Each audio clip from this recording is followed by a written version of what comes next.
you have a story, you want a reading, you want me to help you with your life, you have a health problem that you can't put your finger on, and you're like, why is my shoulder constantly in problem? And you want me to read it and you want me to get into it. I'm not that medical expert, but I can tell you where the emotion is attached to it.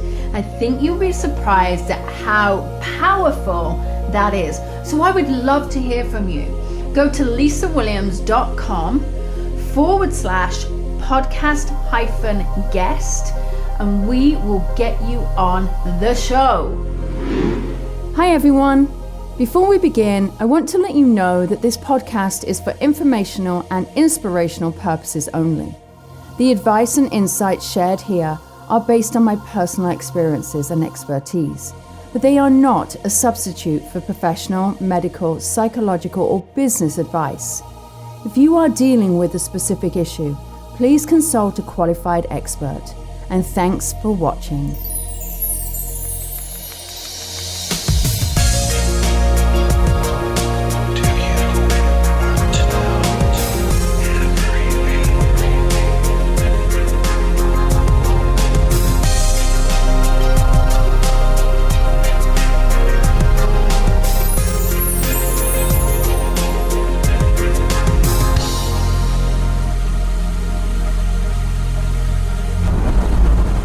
In today's episode, I wanted to address death, that elephant in the room that not many people want to talk about, but is going to happen to every single one of us. I have been privy to witness and be part of many people's transitions. And over that period of time, I feel like I've had the ability to help them in the time where most people need it the most. And I want to try to help you if you are having to address any form of death that may be happening in your family, or to how to prepare for it should the time come. Now, many times I have been asked, and I thought it was weird for a while that I was being asked to help people with transition.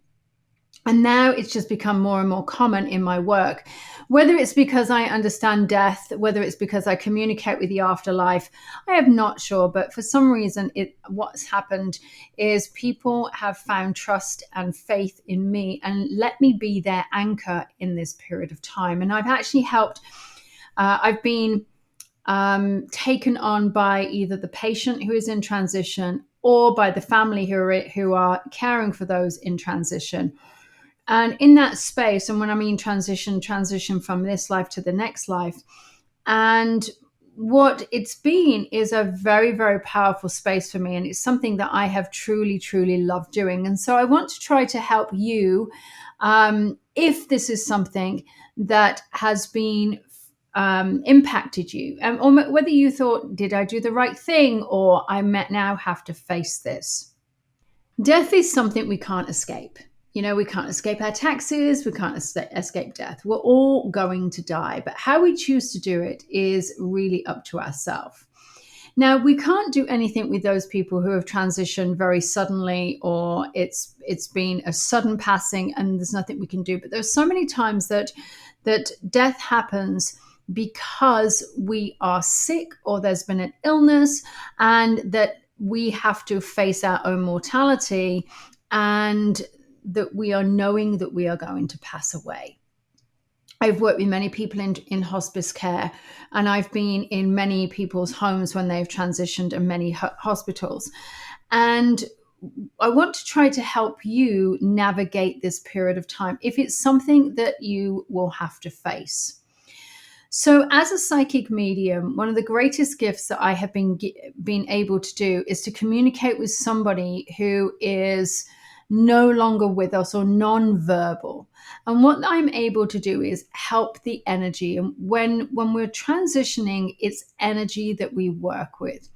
So I'm going to pull off 3 particular spaces that I've helped someone with. One in hospice, one in their home, and one in a hospital. And each one comes with its variety of different ups and downs and things like that.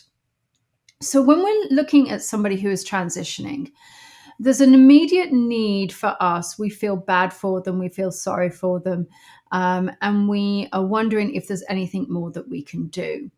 The body is going through its natural process. And when somebody has been given a diagnosis, or there is a possibility that their time on this earth plane is coming to an end, our brain has to really get our mind around what is really happening.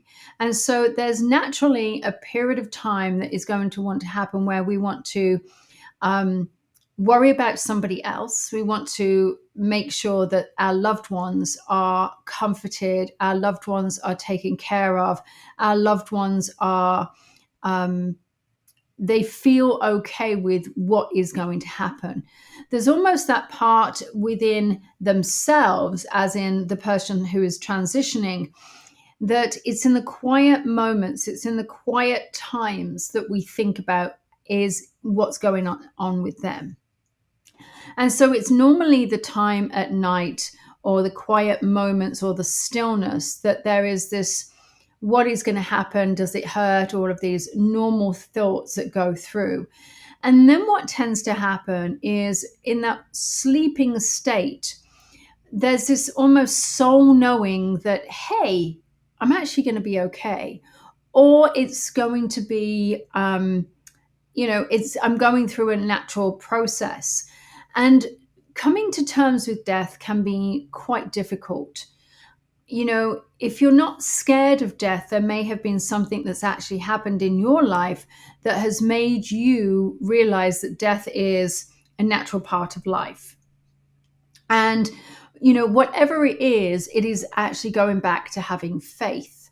And so when we talk about that transition, it's about pulling on that moment of faith. And when we're in that place of transition, as I've been with many people, and I've spoken with them at this point, and I've actually said, do you want to talk about it? And you'd be surprised at how many of my people actually want to talk about their death. They want to talk about, is it going to hurt? Is it like going to sleep? Is this normal? My neck hurts. Is this what's supposed to happen? And I remember saying, when my friend was dying, she's like, is my neck is hurting. Is this normal, Lisa? And I said, well, it's just because you're lying in one position. We need to adjust you. And so it's really about facing death. And one of the things that we have to be is, when someone is facing their own mortalities, we have to be honest. We have to have that honest conversation with someone. We can't just say, I remember my friend saying, why are all these people coming in here? And I went, well, let me tell you, they are concerned that the end is near, and that they don't know, they want to all come in and talk to you and communicate, and they want to see you. And she went, is it that seriously? So I said, well, are you going, you've got a choice here. Do you want to fight this thing? Have you got the strength or the courage? Or are you feeling that this is a time that you are ready to transition? And she grabbed me and she pulled me in closer to her, and she said, don't tell anybody, but I've been ready for a while. I don't want to do this fight anymore. I said, okay. And those were the honest conversations that I had with her. And we then had these, these moments, which was so powerful. It was a Wednesday, I never forget it. And she actually said to me, she said, please don't leave me. And I vowed I wouldn't leave her at that point until the end, right at the very end. And I said, I'm not going to leave you, I promise you. And we had real amazing moments where she's like, I need to tell you what I want, or I need to tell you where things are, or I need you to be aware of conversations, or I need you to help me have a conversation with somebody. And when somebody is facing their own mortality, and you have somebody you can trust to have those conversations with, it actually is a game changer, because you have that anchor, you have somebody that can have those conversations. There is a profession in this world, death doulas, which they are a phenomenal resource. And I really encourage anybody who is scared of death to actually take a death doula on during someone's end of life. I do end of life transitional care as well. And in this space, I am not a death doula, but I'm here to help balance and have the conversations. And I'm also here to help navigate that grief. Grief is what my speciality is. I love working with people who are in transition as well. Now, when this transition happens, okay, there's a point that they're very, very aware, and then there's a point that they're very in and out, they're in this lucid space. And this is where someone like me can really help. And I always say that this is about how you communicate with them, because it's all energy. Now, there's a point that we have three areas. We have the physical body. The body is grounding, the body is breathing, the body is going through its process. We have the emotional part of us, so we've got to regulate emotions. How are they feeling? What's going on around them? What could affect them? Is someone coming into the room that they don't like? Are conversations happening in that room that really shouldn't be happening? And then we have that soul presence, that deep soul where the soul listens, the soul knows, the soul is very connected into all three. It's all interwoven. And so what we're doing is, from my point of view, is I'm watching for subtle shifts. I'm watching for subtle shifts of energy, and I'm sensing energy in the room. I'm not going to change how I'm going to walk into somebody. I'm still going to say, hey, how are you doing? And so I'm always going to have that bright energy. I'm not going to show my sadness. And trust me, there's been many times that I've been sad, and many times that I've known a death is going to happen. But this is really about you just staying, your presence, being very, very grounded. Now, there's a point that what tends to happen is we have this moment where people become very nonverbal, or they're sleeping, or they're only waking up to flicker of the eyes, and that's the hardest part for somebody who is left. And I want to help you all understand what's happening at that point. The soul is really ready for transition. They are connecting in with their loved ones who are on the other side. They are in this lucid space. They're able to see them. They're able to feel them. They're able to connect in. The body's still doing its thing. And a lot of people say to me, I keep telling my mom to go. I keep telling my mom it's okay. I'm going to be fine. And I say, that's all well and good. But there's a point that the body has to do its thing. And it takes me back to my son's grandmother. We went over to see her. And I walked in the room and we were talking. And, Charlie was there, and it was really great to connect. And then I went back later on at night. And I told her, I said, hey, I'm going to come back and see you.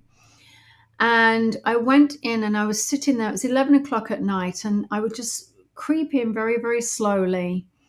And what I was doing is preparing the energy for her to communicate with souls, or to have that non-verbal communication. And so as I was sitting in there just very quietly, I wasn't touching her hand. I was sitting in a corner chair. I was well away from her. I was very, very silent. I even left my bags, my cell phone out of the room.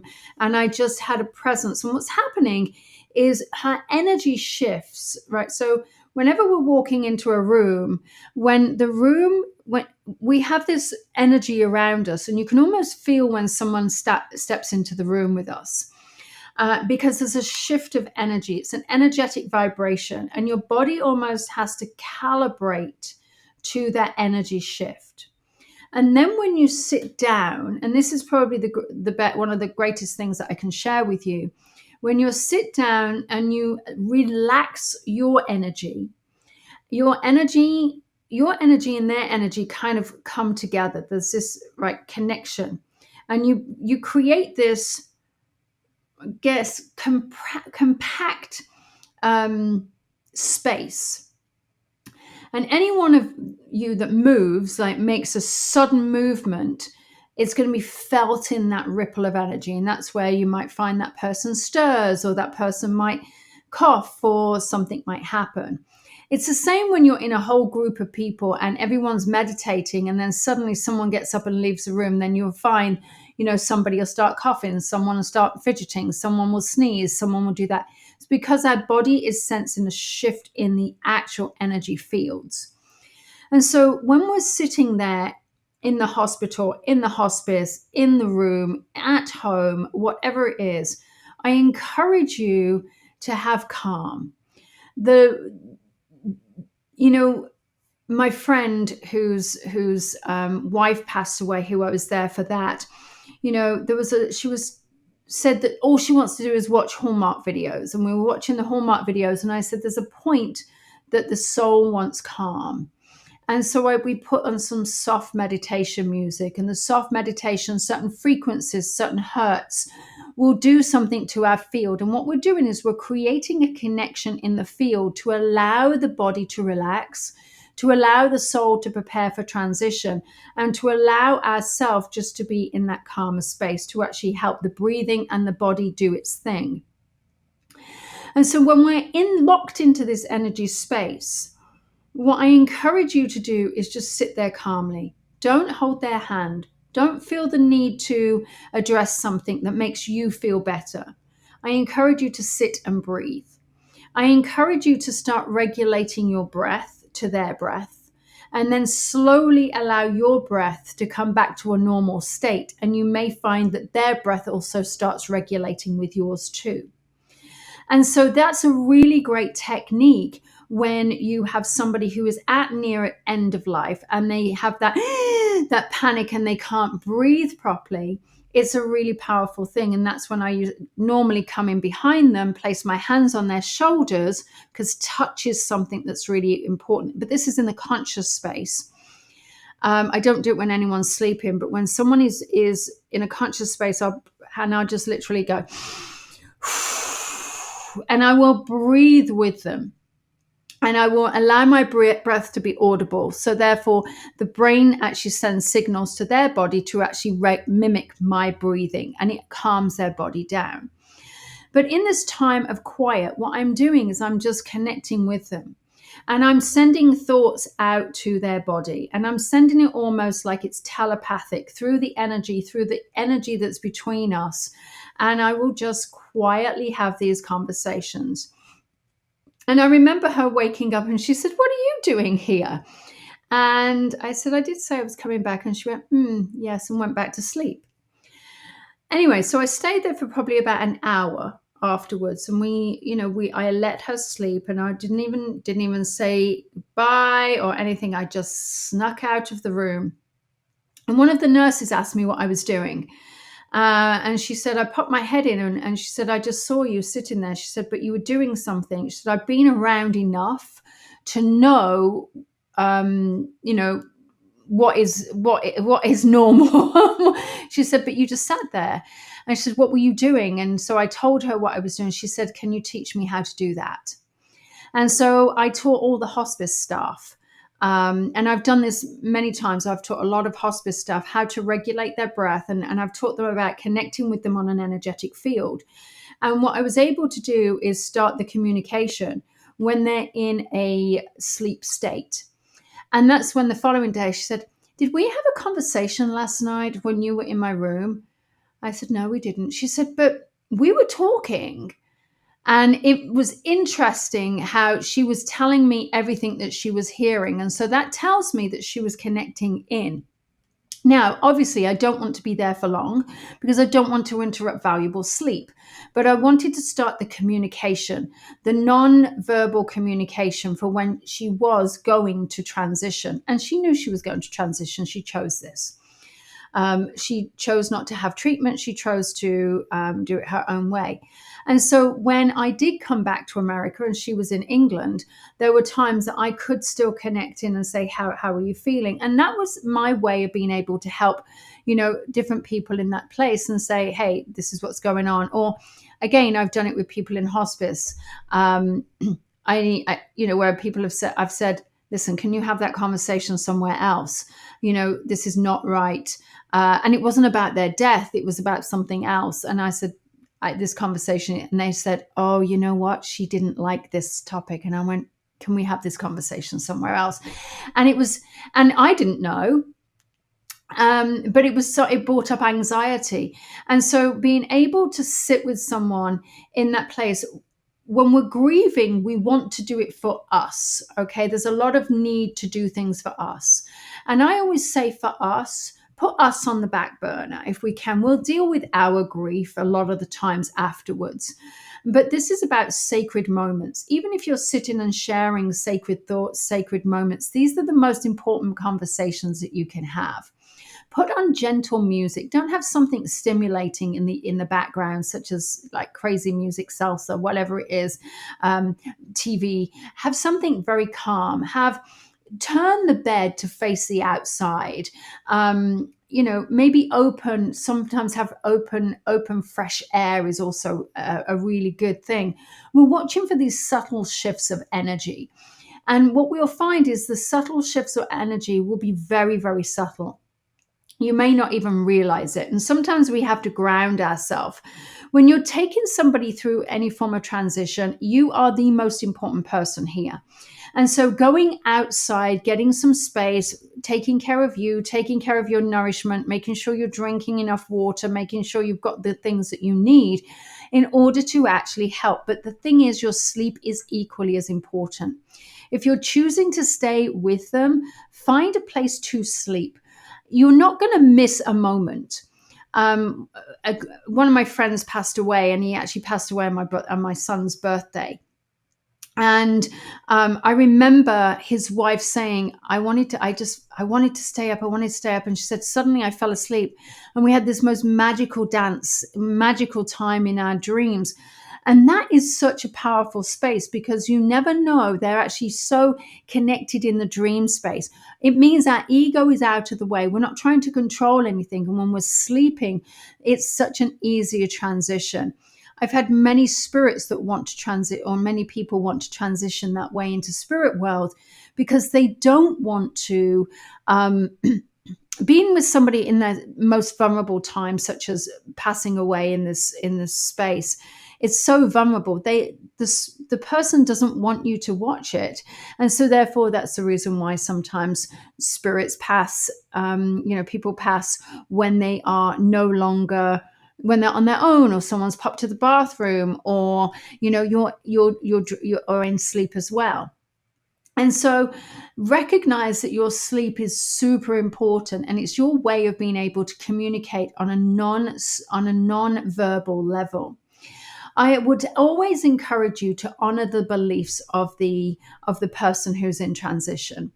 The belief is so powerful because they carry that belief, and sometimes it's been deep set from childhood. Sometimes it's been a new belief that they are fully believing in their adult life.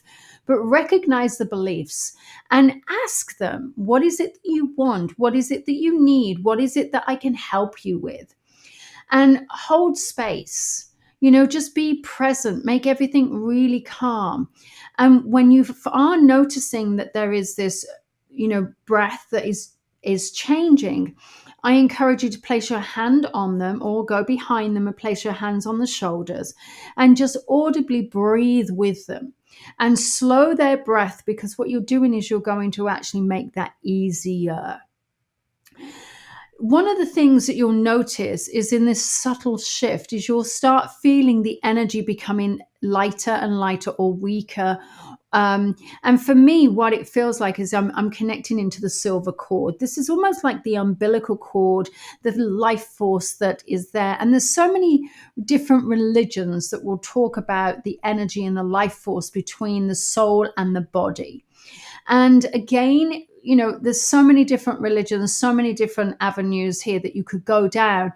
But what I like to do is I like to imagine that I like to see how the energy that is, how energetically and flexible this silver cord is. And when I feel like, it's quite wispy, I'm like, oh, okay, I'm feeling it. Your intuition is going to help you in these moments. And what tends to happen when we're here, we're living so much in our head. I encourage you to drop into your heart. I encourage you to drop into the space, soften yourself, soften your back, relax into the chair and breathe. And I encourage you just to find practice in deep breath or meditation during this period of time that is happening.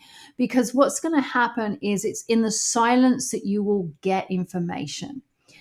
When we're filling our thoughts, when we're constantly scrolling, when we're being able to really connect in, what we're doing is we're allowing our nervous system to settle down, and we're allowing ourselves to our intuition to take over, and we'll just intuitively know what to do.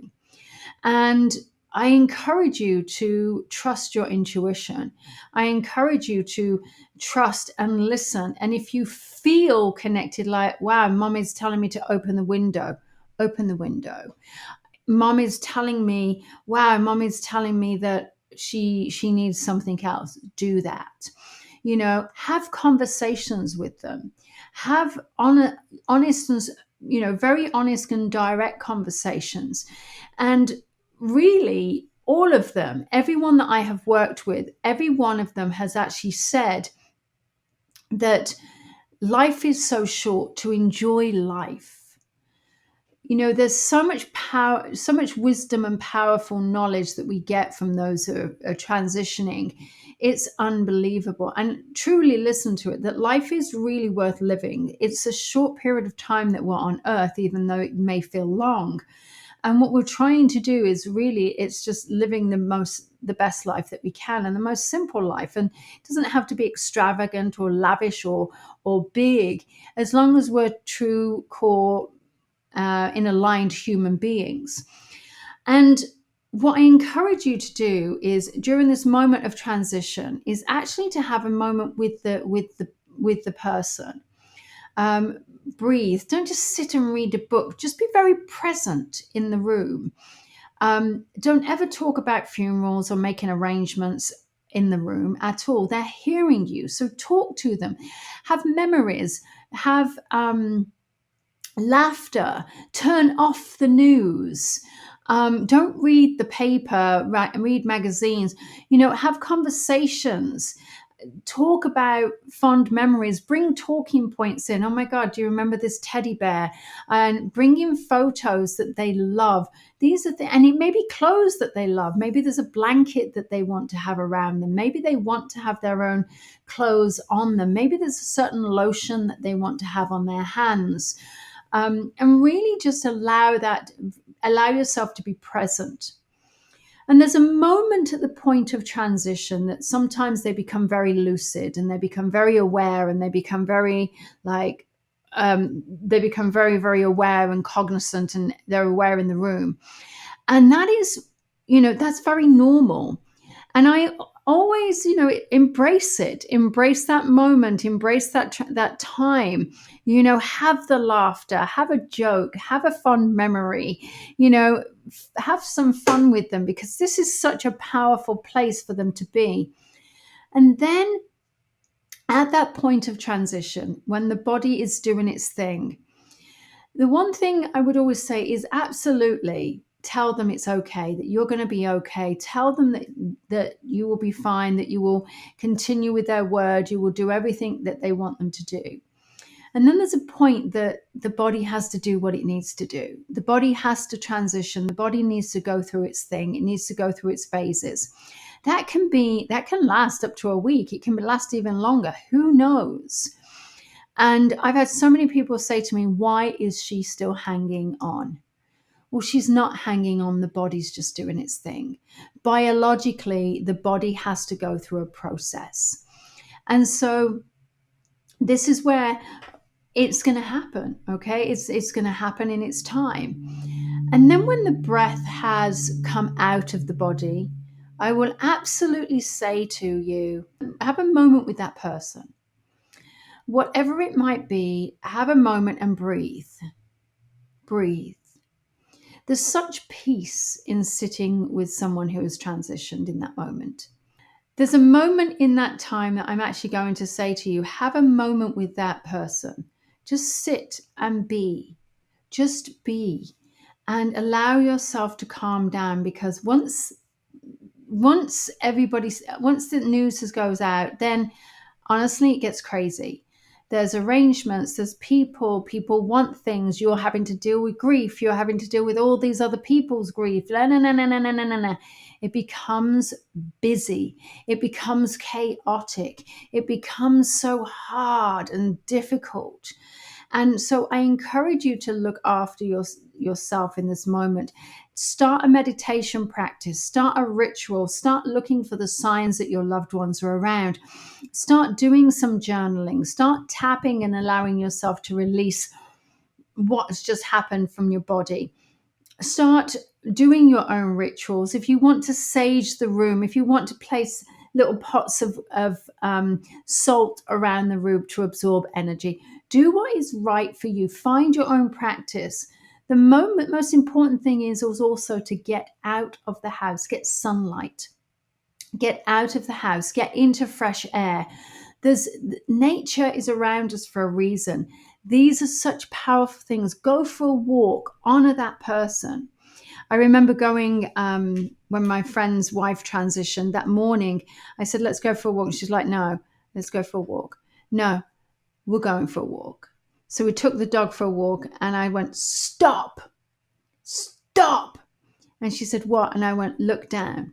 And there was this heart, okay? And my friend's name is Amanda and her wife Sharon passed away. And I said, stop. And there we were standing on a black sprayed heart that said A+S.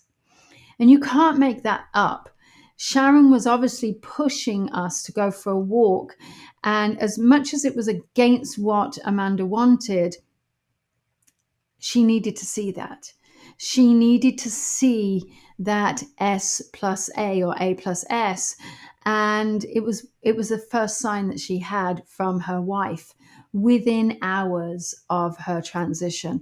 So I don't know whether this has helped you. I'm going to say share this out to anybody who feels like they need it, or that you may be in that grieving space yourself, or you may be having to face this at some point. Death is a natural process. One of the most intimate, special moments that you can have with anybody is witnessing their transition. So if you have been asked to be there, or if you feel called to be there, or if you're in someone's life, I want you to see their life as a tapestry. You are interwoven into the threads of their tapestry of life. It's such a powerful and honorable thing to be in that tapestry, and it's a great honor to be able to be with someone in their transition. Don't see it as scary. Don't see it as anything fearful. Just honor that it's really like a new birth. You're witnessing them transition from this life and be reborn into the afterlife. So my friends, I'll see you all next time. And I just hope that that's helped you in understanding how to navigate that time of transition. Thank you so much for joining me today. And remember, the information shared on this podcast is meant to inspire and support you, but it's not a replacement for personalized advice from a qualified professional. If you enjoyed this episode, please share it with someone who might benefit. And don't forget to tune in next time. Until then, take care and keep believing in something better.